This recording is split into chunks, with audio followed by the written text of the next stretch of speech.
As you have heard tonight, we are celebrating our 100th graduating class of Catholic High School. The speaker for this special graduation was selected far in advance. Named as the Catholic High School Centennial Award recipient in 2018, no one person has had a greater impact on the educational fabric of Catholic High School than Dr. Donald Voorhies. His impact on the New Iberia community and on Catholic High can be felt through his teaching, his philanthropy, acting, and mentoring. His Catholic faith and selfless service towards fulfilling his calling have formed his legacy.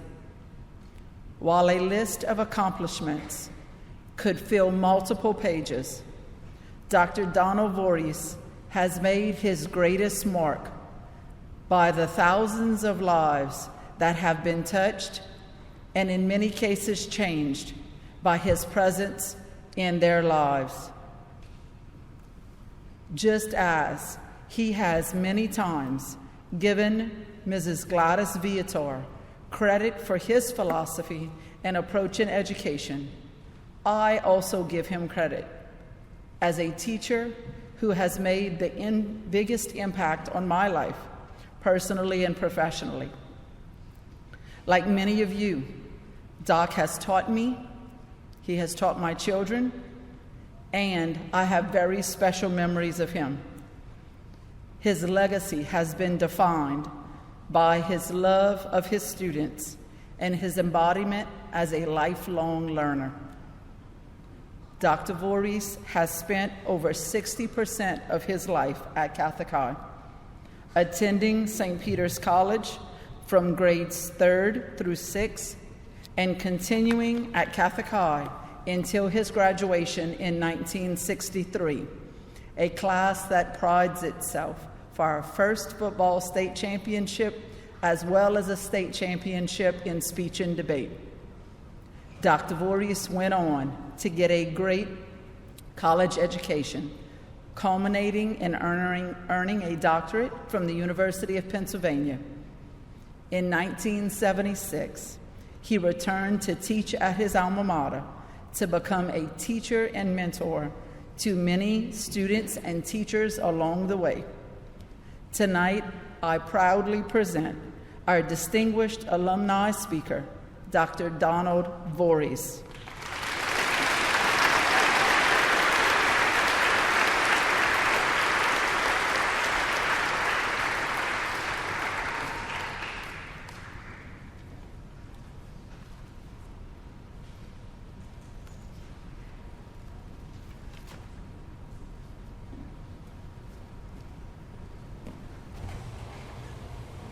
After that, Reverend clergy, administration, my fellow faculty members, family and friends, but most important, what this night is about, it's all about you.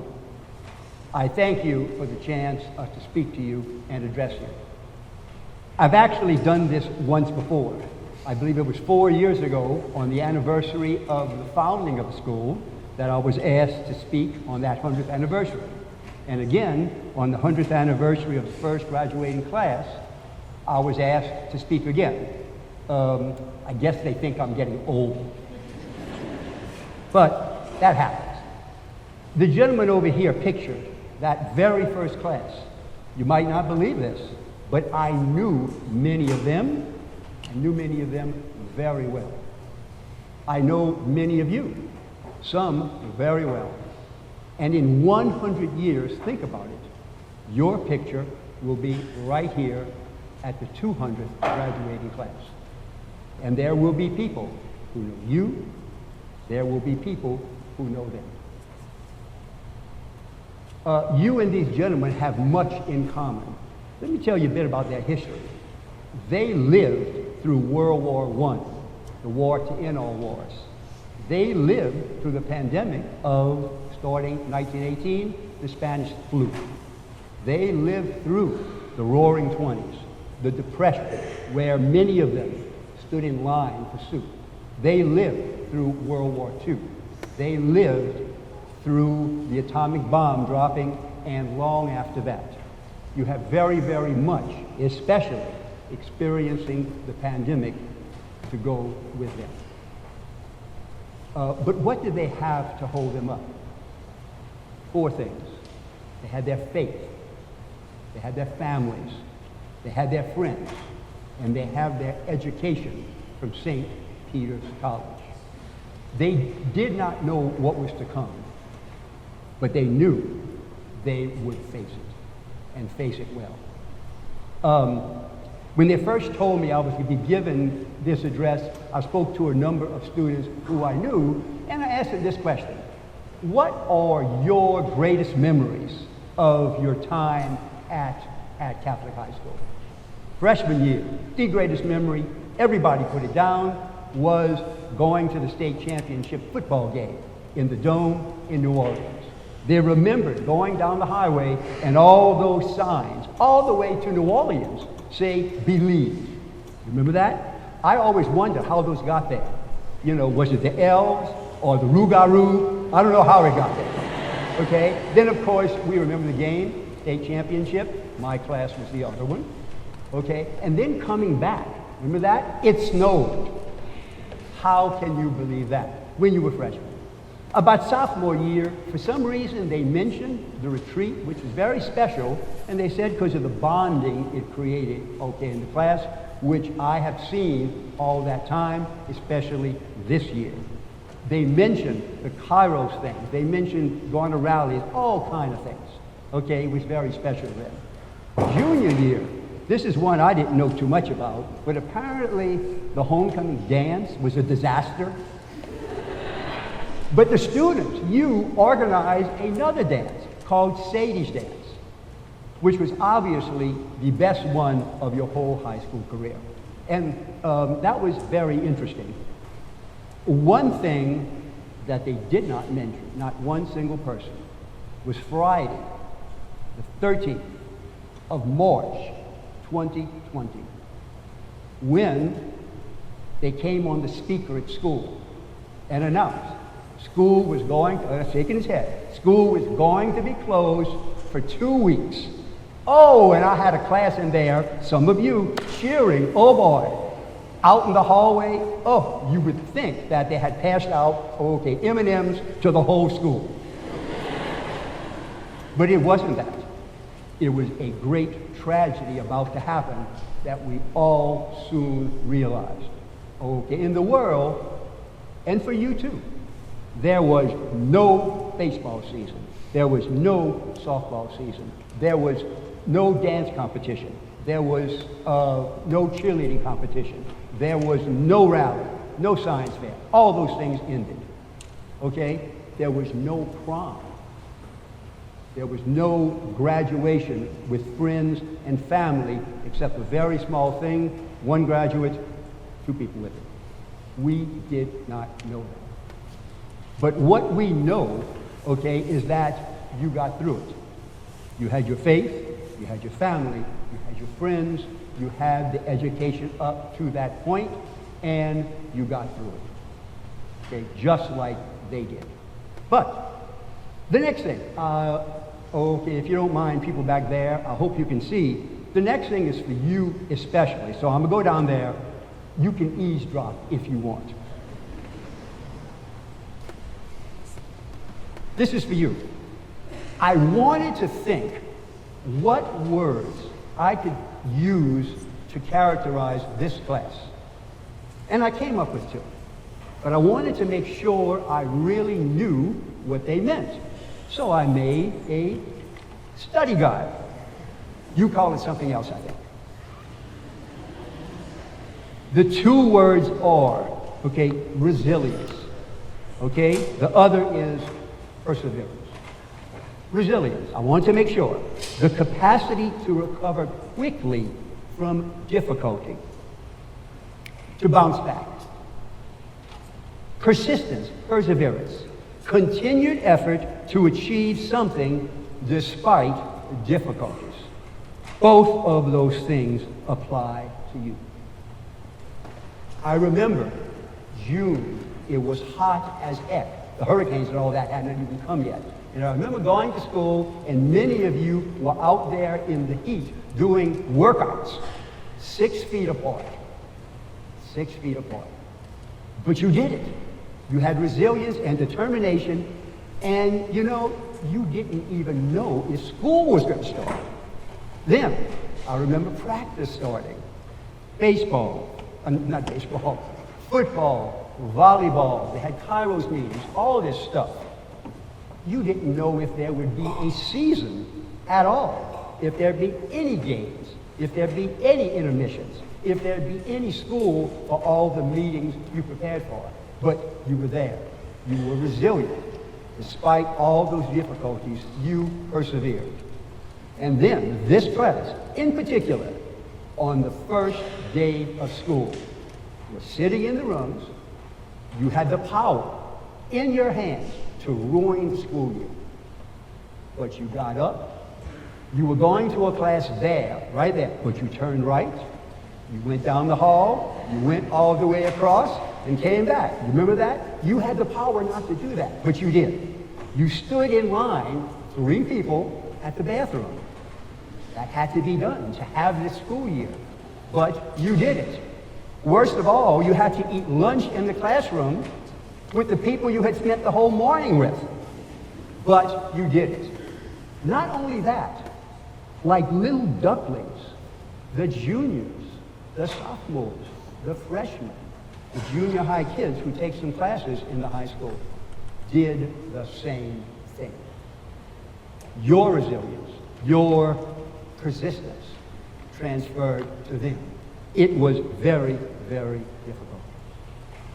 But then what happened is you had a senior year.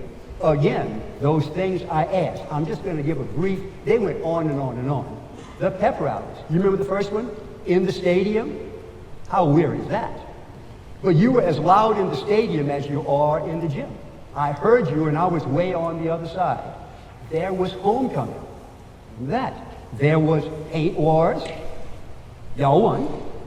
There was the powder puff game. Y'all won.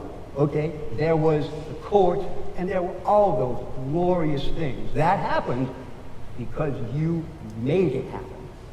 There was a few other things. Senior week, there was the student-faculty game. You did not win that one.